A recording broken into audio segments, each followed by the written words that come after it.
I'm Plami, and in this episode of Plami's Thoughts On, I'm gonna be sharing my thoughts on the 7th episode of the second and final season of The Walking Dead World Beyond. And man, what an episode this was. I know I'm a little late in reviewing this episode because it's like 3 weeks since this episode aired or something along those lines. At least on the AMC Premiere, MC Plus, whatever it is. But it was a really good episode, and I'm sorry that I'm taking so long to review it, and I'm actually going to be changing a little bit the way I review these episodes. I'm not really going to be doing the recap stuff, for two reasons, because it's been quite a long time since I watched the episode, so I don't remember everything that happened in the episode. So I'm just going to go over only the things that kind of impacted me quite a lot, enough for me to remember them now, and also because it's just it takes too long for me to review episodes like that, so I'm just going to talk about the things that I liked about this episode. And honestly, the one thing that I really liked about this episode and that really impacted me was kind of like, I guess, the ending of the episode, which kind of reveals what the CRM is up to. Apparently they destroyed Omaha because they thought that they are gonna be a threat to the CRM because of resources, and because it and Portland as well are not really self-sustaining and rely on the Civic Republic for a lot of their supplies and medicine and all those stuff. So that's why they took out Omaha, and they actually also plan to take out Portland. And I really love how kinda, I don't know what to call it, heavy it comes off when we are told that information, because in this episode, in general, this whole episode was pretty heavy. Like, it was really tense, and the CRM really felt like a threat in this episode. Because now, as you know, we have Jadis be the face of the CRM, so to speak, instead of General Kublek. So throughout this episode, right off the bat, they know that a vial of whatever it was stolen by somebody, and they already suspect that it was, obviously Lila was responsible for it, but they already suspect that it was Dr. Bennett as well, aka Leo.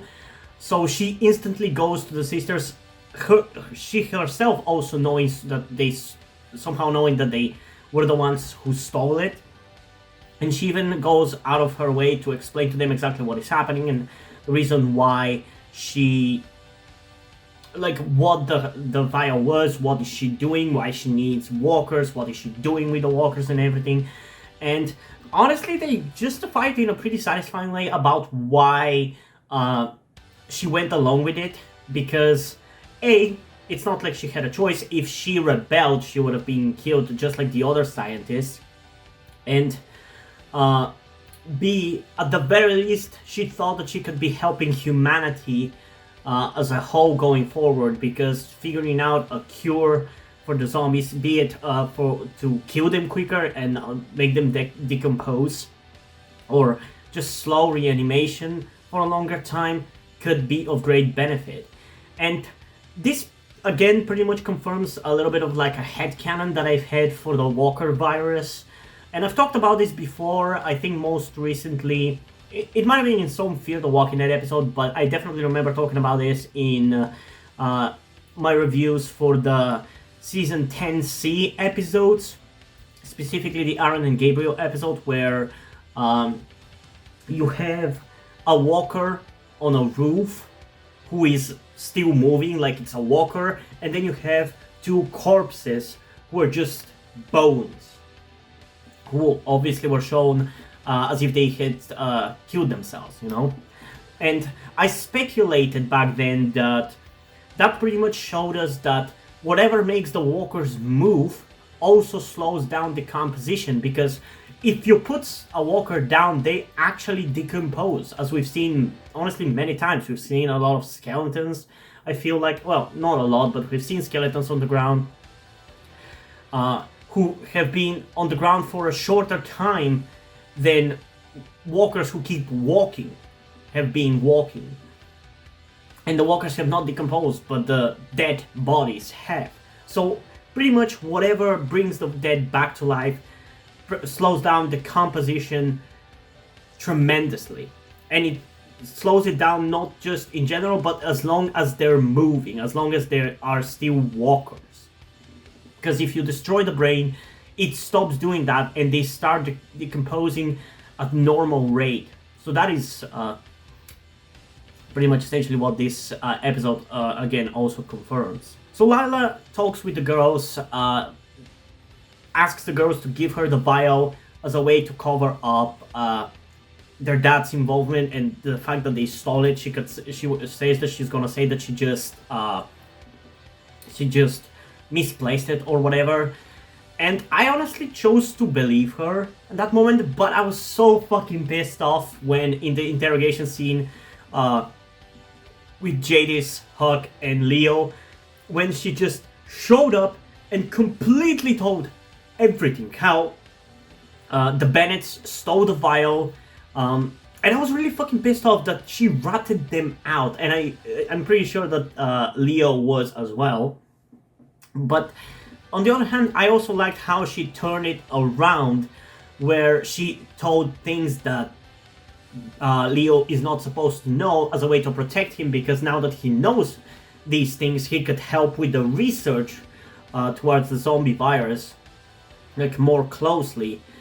And Jadis even agrees that he's a more useful person to be dealing with that shit, which inadvertently causes Lila's death, because by finding herself a replacement that is better and more involved, and as Jadis puts it, has more pressure points, because Lila doesn't really have anything to be threatened with. She kind of just willingly did these stuff, but Leo, on the other hand, doesn't really want to do that stuff, but he can be forced to do it by the threat of murdering his daughters or anybody he cares about. So that is a really cool and kind of cruel move by Jadis. And she and Huck end up actually killing Lila, which was both satisfying, especially after the events of this episode, but it was also kind of sad. And I love how even Huck was not right with that decision, but afterwards Jadis praised her and decided to let her in on quite a lot of shit that the CRM is planning to do.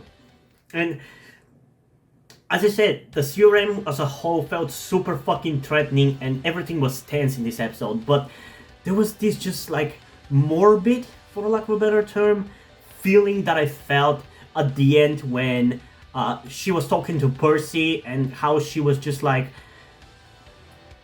kind of, for lack of a better term, also suicidal over what she just learned the CRM wants to do. And I love the way they showed it to us, how at the one time Percy was telling the main characters what is happening, while on the other hand it was Huck going to Dennis to tell him about what the CRM is planning to do, which is destroy Portland as well. And that just felt like just like super heavy, in the same way like Negan's introduction felt heavy, because like I'm feeling worried about the characters and about what is going to happen. I feel like it's probably nothing's gonna happen really to the characters, although we still have the final episode to see and judge, because at this point in time that I'm recording this video, I've seen episode 8 and 9 as well, but I'm not gonna talk about them, so don't worry. But yeah, that just felt so tense, and I really liked the feeling that it gave me. That's why I thought this was a really fucking good episode, because there was a lot of tension, a lot of drama, a lot of information about the CRM and everything. It was really cool. And I don't remember whether it was in this episode or was it in I think it might have been in episode 8. I'm gonna have to check. So regardless, I'm gonna talk about it in the next episode, but I really love the reaction about Indira's son's death. I'm pretty sure it happens in the next episode, but it was pretty cool. But yeah, this was a really fucking good episode, and I was really excited about watching episode 8 after that, and it honestly delivered quite a lot. It was a really good episode 8, but that's gonna be for the next video. So yeah, In terms of a rating for this episode, I think I'm honestly gonna give it like an 8.7 out of 10. I thought it was a really engaging episode, and I loved all the characters, and Dennis as well was really grown on me. And I also forgot we had a little bit of an interaction between Jadis and Silas, and I was really surprised that Dennis actually sided with Silas and protected him. Like, that really made me like Dennis's character that much more. He's like a really unexpectedly likable character. I feel like I did not expect to have him, and I did not expect to like him as much as I do. And I liked him even more in episode 8, honestly. But again, that is a topic for the next video. But yeah, I really like how he protected him, and how their relationship afterwards, like, they said that he said that Silas was a good kid, and Silas also said that he's one of the good CRM soldiers. That was really cool. But yeah, it was a great episode. Genuinely, it was probably one of the best episodes, if not the best episode of this show. I mean, I don't know, I'll have to rewatch this show to decide on which is the best episode, but I did like this episode quite a lot, so... yeah. What did you guys think about this episode? Comment down below, and let's have a discussion about it. And also mention anything that I forgot to talk about that is really cool. But yeah, also before we end this video, I just want to give a huge shout out and thanks to my currently 3 patrons on Patreon: Omari Bridgman, Deadpool, and Lemonade. Thank you guys for supporting me. It really means a lot. I really appreciate it. I wouldn't be here without you guys' support. I hope you continue to support me for a long time and enjoy my content for a long time. And now, before we end this video, I just want to talk about something to you guys very quickly, which some of you may or may have not noticed before or know about me, that being the fact that I am trans. And yes, this may come as shocking to some of you, because I don't really flaunt it that much on my channel, or at least I feel like I don't. Outside of like my K-pop reactions, which is where I feel like the most comfortable being myself like this. And yeah, I am in fact trans. I'm not necessarily full-on male to female, but I heavily want to transition to being pretty female. I do consider myself more non-binary though, or maybe gender fluid would be the best descriptor as well, because I do have occasional moments where I feel fine being like just a normal guy, but most of the time, like right now, I do feel very dysphoric. And that's why I'm asking you guys for any help that you can give me, because my situation right now, I don't really see any way outside of you guys' help. Because, and this is gonna be kept short and concise, I live with my parents. They're never going to accept me as a trans person. They just never will. And as a matter of fact, back when I started the YouTube channel, I was actually kind of slightly starting my transition back then, with like starting to grow out my hair. I even got to DIY HRT, but because my parents started noticing certain things, like my behavior had changed a lot and my clothes had changed a lot, I kind of had to stop doing that, because they were constantly nagging me about cutting my hair, and just started to kind of be threatening in a certain way, and felt like they were ashamed of me and everything. And that just kind of stress just tired me out to the point where I just gave up. But as dysphoria goes, it just doesn't go away, you know. I still feel like this, and in fact it's somewhat been intensifying again recently, so I just wanted to share this with you guys. And again, I would really appreciate any amount of support you can give me in regards to this, because I just don't see any way out of this. Because even if I moved out of my parents' house and got myself a job and everything, that's just not gonna work for long-term planning, because once I transition, it's like I probably will not be able to get myself a job, because my country is very transphobic. Nobody gives a shit about LGBT people at all. So there's not even much I can do even in terms of transitioning here. So yeah, I don't know. I just would appreciate any amount of support you can give me, be it monetarily or in any way otherwise. And this is not about boosting my channel or anything, or guilt tripping you with my sob story.